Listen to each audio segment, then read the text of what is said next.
वालेकुम जी। आज आप लोगों के लिए बना रहे हैं एक कबाब की रेसिपी है जिसके अंदर में हम सब्जियों का इस्तेमाल कर रहे हैं, दाल का। तो इसका नाम है चने के कबाब। तो यहाँ पर देख लें, मैं कैंड इस्तेमाल कर रही हूँ चने के। पानी आप ड्रेन कर देते हैं। जिसमें चीज़ें जाएंगी वो आपको चाहिए प्याज यानी कि अनियंस, बहुत ही फाइनली आपने इन्हें चॉप करना है। ये आप यहाँ पर देख सकते हैं। बेल पेपर, शिमला मिर्च, कैप्सिकम इसे कहा जाता है। तो बीच में से आप बीज निकाल लेंगे इसके, और इसे भी अपने फाइनली चॉप कर लेना है। हरी मिर्चें जा रही, दैट्स बुलेट ग्रीन चिलीज़, जायका ज़्यादा, तीखापन कम, इसे भी फाइनली चॉप कर लें। टमाटर बीच में जा रहा है, इसका जो है बीच में सीड्स निकाल लेते, इसे भी बारीक चॉप कर लेंगे। बेसन बीच में इस्तेमाल करेंगे, दैट्स ग्राम फ्लावर। ज़ीरा यानी कि क्यूमिन सीड्स। गरम मसाला पाउडर मेरा होममेड है। कुटी हुई लाल मिर्च, क्रश्ड रेड चिलीज़। अंडा जाएगा। नमक यानी कि सॉल्ट। डीप फ्राई करें, शैलो फ्राई, वो आपकी अपनी चॉइस पर। आपको दिखाते हैं इसको बनाना किस तरह है।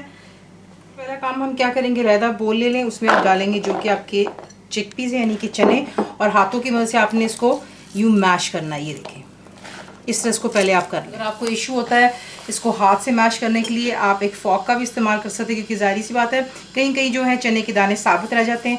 तो मैंने इसको मैश कर लिया है। अब इसमें तमाम चीज़ों को यहीं पर ऐड कर लेंगे। Finally chopped onions, green chilli, bell pepper, टमाटर, ज़ीरा, कुटी हुई लाल मिर्च, गरम मसाला, नमक, बेसन,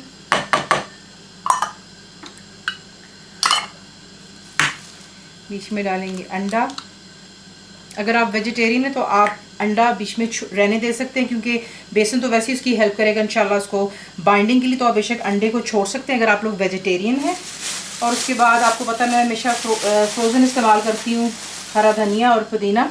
तो ये चला गया हरा धनिया, थोड़ा सा ही डालेंगे, और थोड़ा सा ही डालेंगे फ्रेश मिंट, और इसको अच्छी तरह मिक्स कर लें। अच्छी तरह मिक्स कर लेने के बाद, अगर आपको लगता है, आपको टिप यहाँ पे दे रहे हैं कि आपका जो यहाँ पर चने का जो हमने कबाब बनाने ज़्यादा आपको गीला लग रहा है, तो आप बीच में जो है बेसन का और इस्तेमाल कर सकते हैं।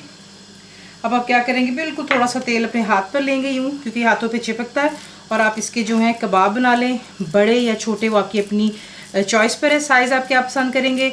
और इस तरीके से आप इसको बना करके एक प्लेट पर इकट्ठा कर लें। तेल आप कर लें गरम, आपका बहुत अच्छी तरह गरम होना चाहिए, और इसमें आप यूँ कबाब को डालेंगे, और गोल्डन हो जाने तक बोथ साइड्स को आपने गोल्डन करना है, और निकाल करके टिश्यू पर आप रख लेंगे, और फिर इसको हम डिश आउट कर लेंगे। देख लें, फ्राइंग आपने जो है इसकी हाई फ्लेम पर करनी है। आग जो चूल्हे की आपकी ज़्यादा होनी चाहिए, वरना ये है कि फिर आपको इस चीज़ का खदशा होगा कि शायद ये टूट ना जाए, लेकिन इंशाल्लाह बिल्कुल नहीं टूटते, परफेक्टली। ये देख लें, यहाँ पे फ्राई हो रहे हैं। प्लेट पर मैं रखूँगी टिश्यू पेपर, और इसको निकाल आपकी टिक्कियाँ, और इसको सर्व करते वक्त अब इसके ऊपर थोड़ा सा स्प्रिंकल करेंगे चाट मसाला। केचप के साथ सर्व कीजिए। पुदीने की चटनी, इमली की चटनी, आपकी अपनी चॉइस पर है। फुल रिटन रेसिपी के लिए आप जाएंगे मेरी वेबसाइट पर, which is cookWithFaiza.net पर। ज़रूर बनाइए। आपको कैसा लगा दुआ में याद रखें, and thank you for watching the video.